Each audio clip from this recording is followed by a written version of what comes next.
Great. And so I want to welcome Dawn back, and she's joined by a panel of Guided Pathways practitioners that she's going to introduce. Okay, actually, I'm going to let them introduce themselves because I decided to incorporate it in with the questions. So what I would like, and let's go in the order of, I guess, Ashley, Barbie, Chris, and then Paige, so alphabetical order.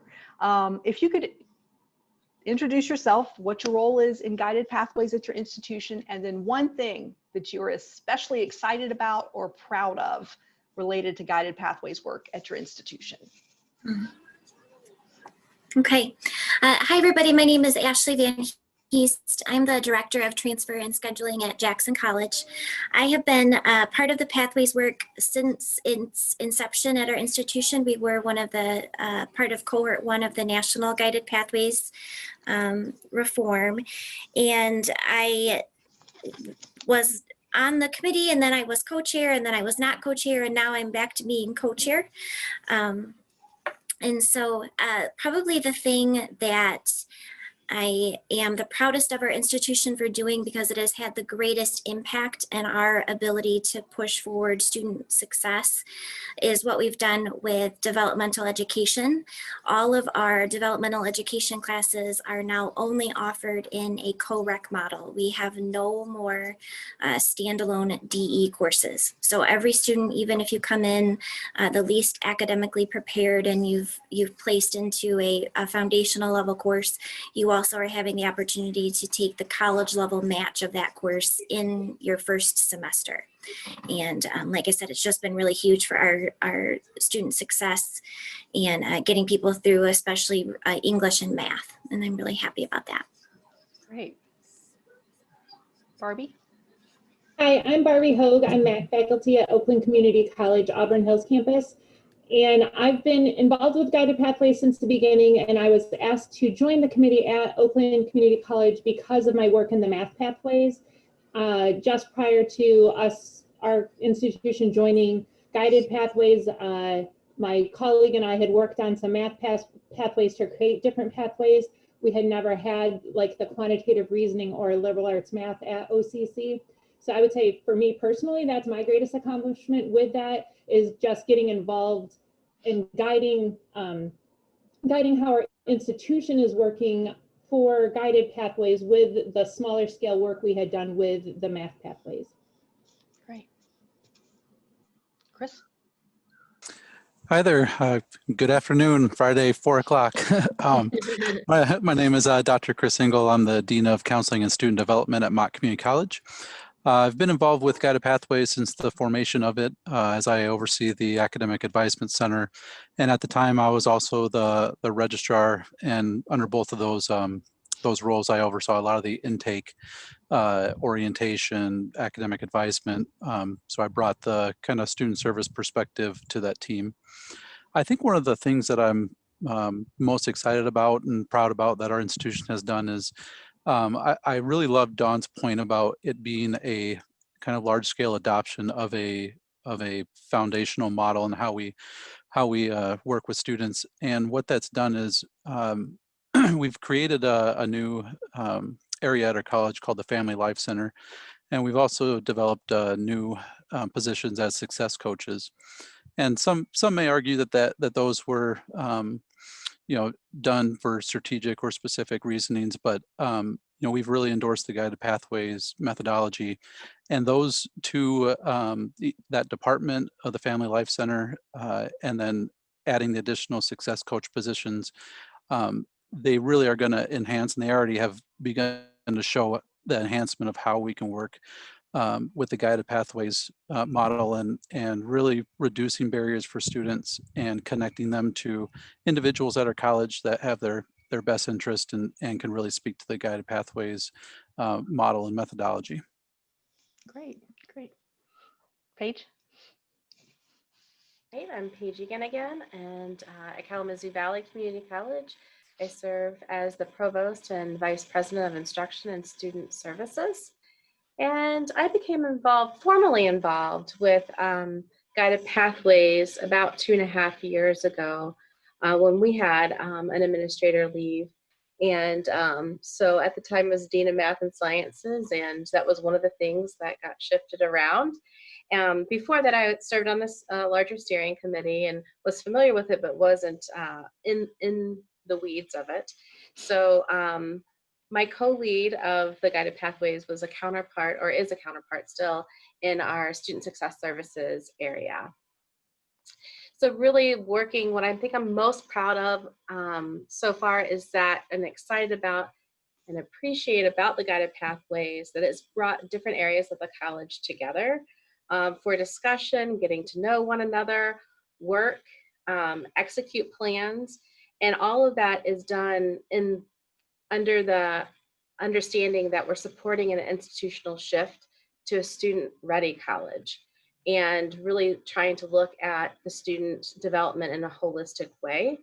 So it's a journey along with all the other things under that big old umbrella that we're choosing and how we're going to change ourselves in meeting the needs and how we serve our students. Great, good.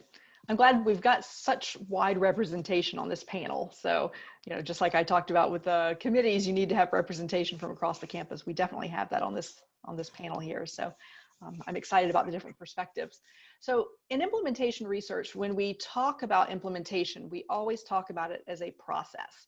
I think a lot of times practitioners and just kind of other people who aren't immersed in implementation research, they think about it as we implemented it, it's done, as opposed to it being this long process of implementation. And so we talk about how something isn't fully implemented until it is business as usual. It's not a program anymore, it's just what we do. So understanding that kind of the work is still ongoing, to what extent do you feel like Guided Pathways has become business as usual at your institution at this point? And anybody can chime in. I'm not gonna call specifically. So this is Chris Engel. I think we'll go in reverse order, perhaps. I was gonna try to milk the alphabetical, but no. So you know, when presented with the question, I was kind of reflecting on the quite possibly the difference between where the institution feels it's become business as usual and where the students are perceiving it as business as usual. And I made this connection. Actually, it was about 2 weeks ago. I was helping our support staff with some to kind of general Q&A tickets that came in, and it was very surprising to read the text from students through their communication that, hey, I was interested in the dental program and I see the pathway. I have some questions about that. And so the terms pathways have really become part of our vernacular. It's you know, as you mentioned too, website being you know, one of those items that you may not consider being a Guided Pathways kind of goal, but we've done such hard work on ensuring that the Guided Pathways are visible, connected to, you know, employability stats, that our students are starting to change their narrative and their vernacular towards using terms like pathways. And that just gave me that sense of confidence that the work that we've done in making it part of our culture and really the reform is that our students are starting to use the same terminology. And although we still have a lot of work to do business-wise till where it becomes a natural, seamless process, and we still have a few things to tidy up on that. That shift on the student perspective, it was just amazing that they had gravitated to that type of wording and that type of terminology. And then we could talk the talk with them, and we're using the same type of narrative, and we're making those connections better. So that's where I saw it become business as usual. Mm-hmm. That's great, because that always, oh, sorry, Ashley. That's okay. I always hear that from colleges, that question of how important is it that students know the lingo? You know, do we have to speak the language, or do the students also have to speak the language? So that's a really interesting perspective there. Ashley? We, at Jackson, I would say that we've had a similar thought process or similar feeling about that. It feels a little bit counterintuitive, counterproductive even, to say that we don't talk about pathways as much as we used to. Certainly when you're in the throes of implementation of something like this, every other word out of your mouth is guided pathways, guided pathways. I take it as a good sign, though, that it has just kind of funneled down into really the core of how we do things. And as Chris mentioned, at our institution as well, we still have work to do. There are still a lot of ways that we can make it better and a lot of ways that we can incorporate it more seamlessly. But something that a previous vice president that we had always said, and I think she got this from Kay, was that Pathways is not something that you do, it is something that you are.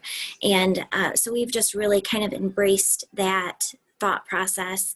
Definitely the marketing, I think, is huge, just in the way that it's branded on your website. And our marketing staff spent a lot of time, they've got a color scheme and every pathway has a different emblem. And I think all of those things also aid in the student experience with honing in on that particular pathway as their home and the place where they belong. But yes, again, very similar to what Chris said, students just know that they're in a pathway and it's just become second nature for them, and that's very encouraging to see. Right. So this is Barbie from Oakland, and I would say I haven't necessarily myself heard pathways as much going on, but we do have program plans very well established. And when I talk to students as a math faculty saying, hey, have you met with your counselor to see what's going on next? I will hear from students, yes, my counselor and I worked out my plan for the next 2 semesters. I don't need to see her this semester, those sorts of things, which is much more common for me to hear that now from students than prior to this. I would hear, oh yeah, and just push it off or not want to go see their counselor because they didn't know their plan. So I would say that's what's gone really well at Oakland. Great.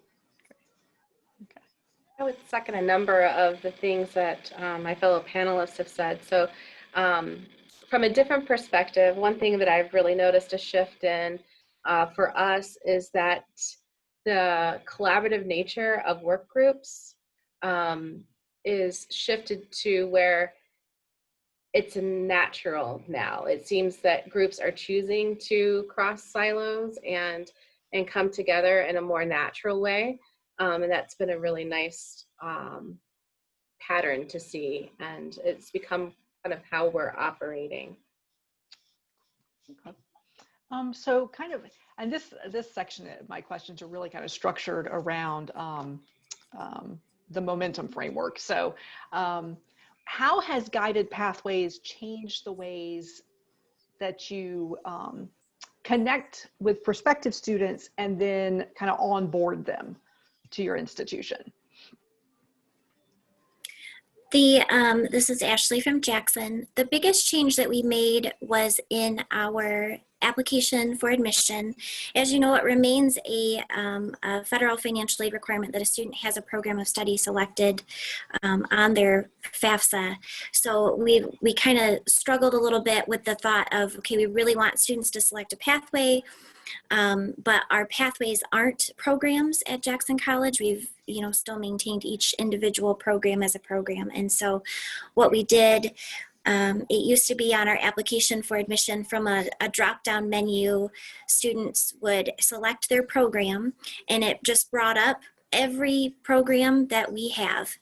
Not always even an accurate list.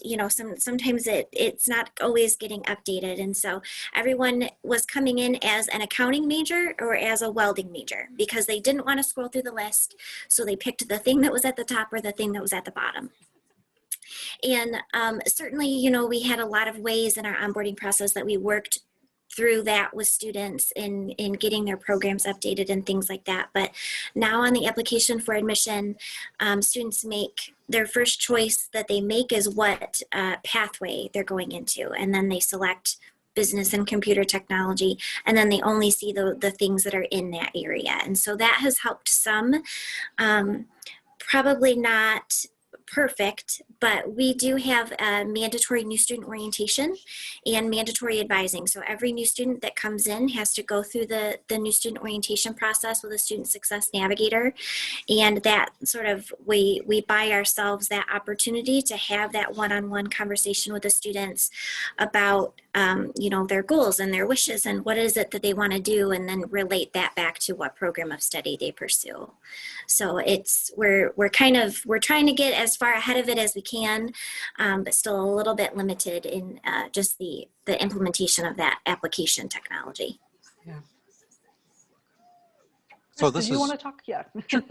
this is Chris Engel from Mott Community College. So if I was able to give two exciting things, I would do this one too in the beginning. But I think one of the most exciting things that we've done to connect with our prospect students is this kind of new approach to our onboarding and intake of new students. So we're kind of right in the middle of implementing this plan and this design, but our new Vice President Jason Wilson had kind of challenged us to think differently about how we onboard students. And really, from my perspective, overseeing and advising, is that by the time the student was meeting with their advisor, the student had made multiple contacts with their college, but it was the first time that we really got an opportunity to know about that student. And so the current design that we're implementing to our onboarding process is that we have success teams that are assigned to a student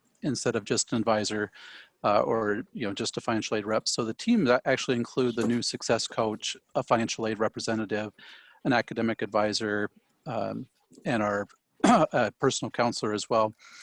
And we've intentionally have designed kind of these pauses in our onboarding, really because a lot of the upfront work that we have been challenged to really understand at the point of advising a student and engaging with the student is that we really didn't know who they were. And so we actually are creating these teams around zip codes so that we can have a presence in that community with that team and really make connections with that community. So there's this natural kind of more focused support and understanding.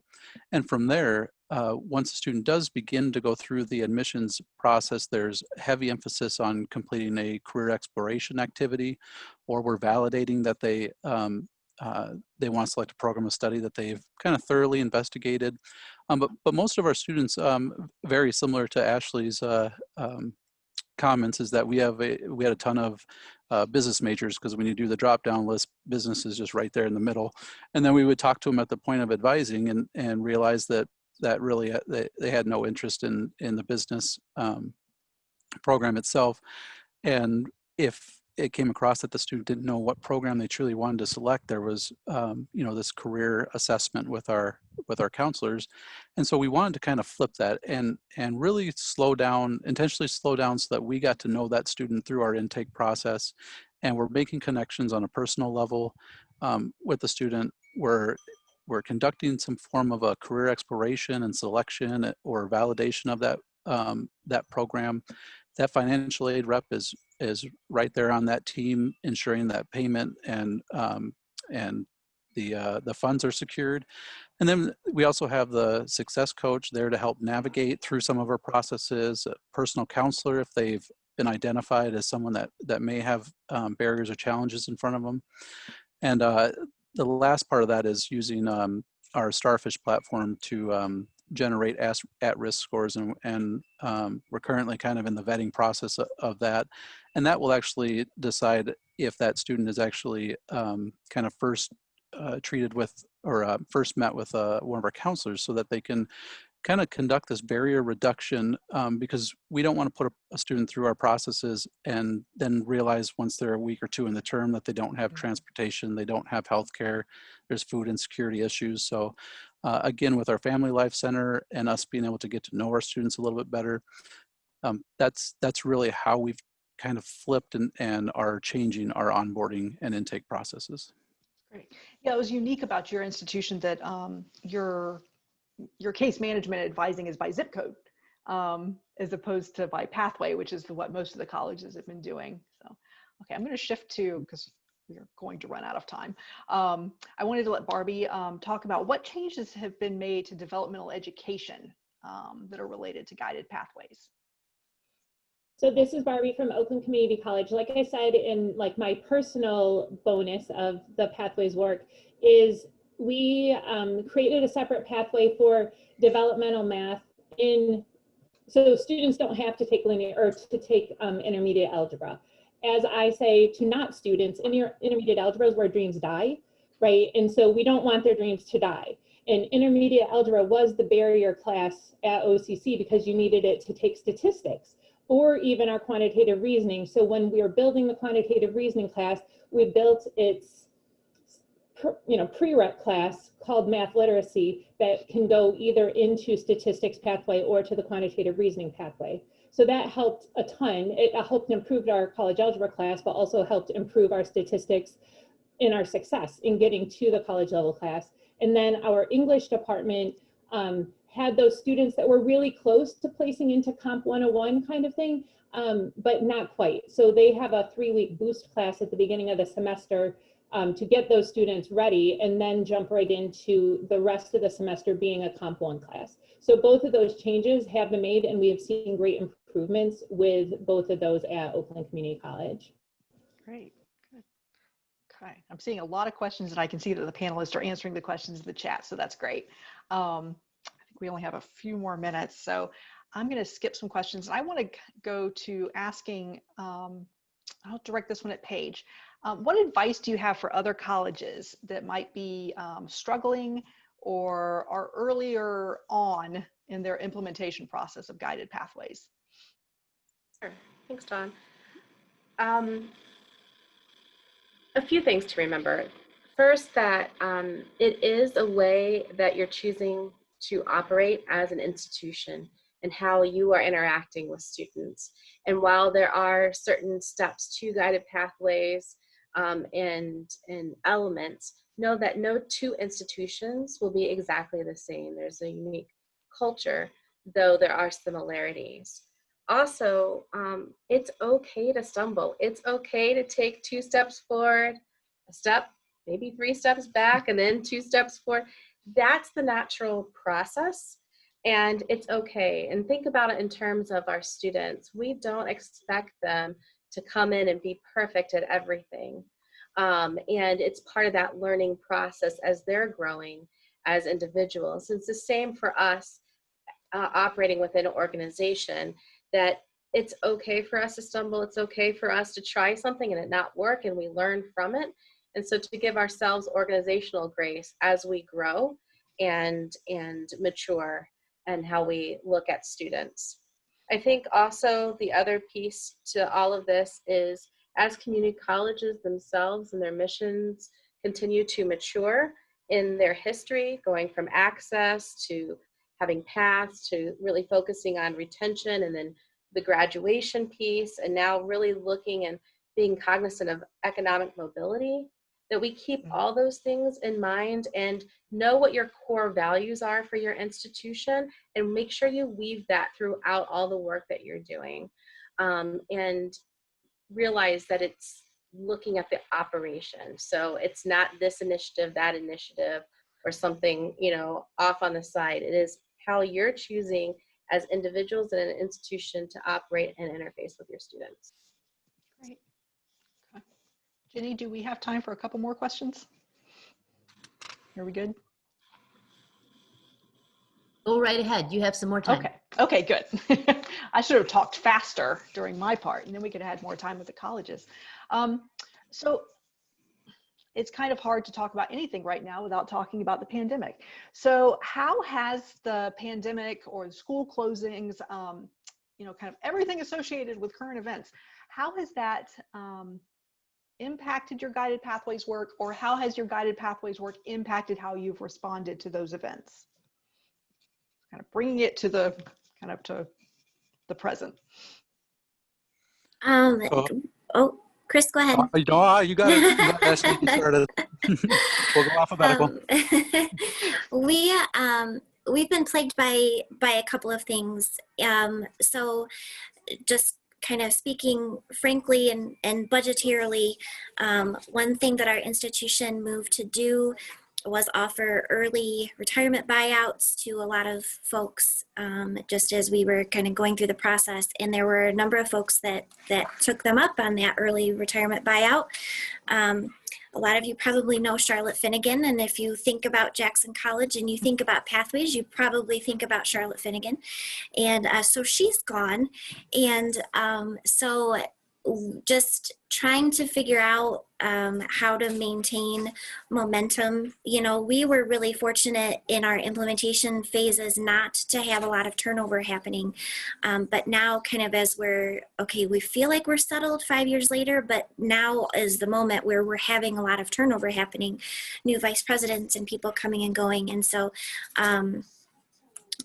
when in March, sort of when the world kind of stopped turning for a second, it felt a little bit like things like the Guided Pathways Steering Committee were not quite at the forefront of what everyone needed to be doing.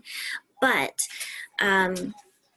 one thing that comes out of Guided Pathways, and like Paige said, when you just decide to make this commitment that you are a Guided Pathways institution and you decide to approach viewing students holistically, it becomes a lot more than just getting them in the door and kind of wishing them well. So we began to think about what the technology needs are. If we shift everything to online, who has computers, who doesn't have computers?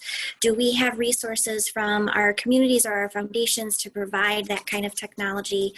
Who has internet, who doesn't? And we did that not only for students, but even for our faculty and for our staff who maybe now are working from home and don't have reliable internet and things. So I feel like it was a moment where we just sort of rallied toward the support of our students who were going through these situations.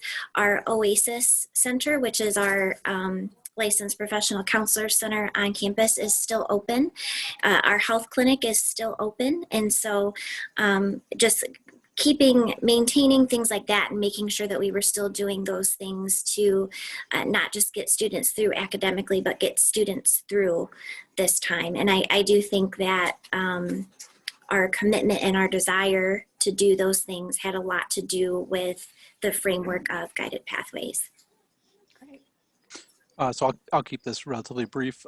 So the pandemic really, it affected our momentum. When I shared that we were in the midst of our revised onboarding plan, you know, obviously that took a back seat when we were just trying to make sure that staff had the technology that they needed to meet with students. But one value added to the I guess the pandemic, and I made reference to it earlier, is that, you know, when you don't have the opportunity or it's more challenging to meet face-to-face with somebody, it really drives students to our websites. And our website just went through a new redesign, and as what I referenced earlier is that I'm seeing students using the same vernacular because of the way our website has outlined the guided pathways and driving students to that direction. So it was a good culture shift and a learning opportunity for us on the importance of the website and accuracy and updating that on a regular basis. So although we had the challenge, we also found the value of a culture shift for us, a culture shift for our students, that our main face in this type of environment is through our website, and then the virtual conversations and dialogues we have with our students. And I think the last part I'll share is that the pandemic really exposed some equity issues with our students, and how do we provide the same level of service to someone who is challenged with internet capabilities or technology skills. And just from an equity standpoint, is how do we ensure that all of our services are available to all of our students, and if that requires certain levels of technology or something, how do we kind of pivot towards making places available on campus for students to leverage those. So a lot with this pandemic has been kind of learning as we're moving, but a lot of kind of red flags have popped up, but also we're starting to understand the culture of our institution and the culture of our students, and then just taking a focused look at that and figuring out how do we make it equitable for everybody that we serve to have that same level of access to us and our processes. Great. Barbie, and then we'll let Paige wrap us up. Yeah, so along with everything that Ashley and Chris said, we have those same issues. But one thing that has kept Guided Pathways and like I said before, we don't necessarily keep calling it guided pathways because it just got embedded into our other standing committees in our Senate, in our task force, and everything, that I would just say it was absorbed. And so the work is still going on. It's not feeling like we're at a pause or anything, because the work's just continuing in the spaces that it was allowed to grow and expand. So that's been really helpful for us, because that hasn't been an issue. You know, all the other stuff with the pandemic that, like Chris and Ashley mentioned, have been an issue. But just keeping the guided pathway work current and available to students and to faculty, that has just been absorbed, and that hasn't faltered with the pandemic. Great. Paige? Sure, I placed a little thing in the chat that I said, basically to sum it up is we can change things fairly quickly on topics that we've been discussing for quite a while. And I think that's been really energizing. It's also been really tiring and brings its own challenges. But I think as an organization, it helps us realize change is possible, and we can pick up the pace on some of the change and be pretty deliberate in that and how we address various issues. It has shown us a spotlight on a variety of equity issues, as my fellow panelists have mentioned, but we can do it. It's proven. It's given us that boost of confidence. Great. Okay, thank you, everyone. I really appreciate y'all participating. I think it's always so helpful, obviously, to be able to hear the different experiences of the various colleges around Michigan that obviously are very different, and yet also still experiencing a lot of the same issues. So I will turn it over to Jenny now to wrap up, and thank you again. I'd like to add my thanks to the panelists and to Dawn. This has been a fantastic session. I want to tell everyone to be sure to save the chat, because there's been some great stuff going on in the chat that you may want to come back to. But thank you very much for spending this time with us this afternoon. This is great. I'm hearing some very good things on my email, on the Twitter. It's really fun to have a chance to have this kind of conversation. And I just have a few more things to share with you before I release you to this absolutely beautiful Friday afternoon in September. So if you liked hearing what Dawn had to say, I am pleased to let you know that you can read her report on our Reports and Publications page at mcca.org.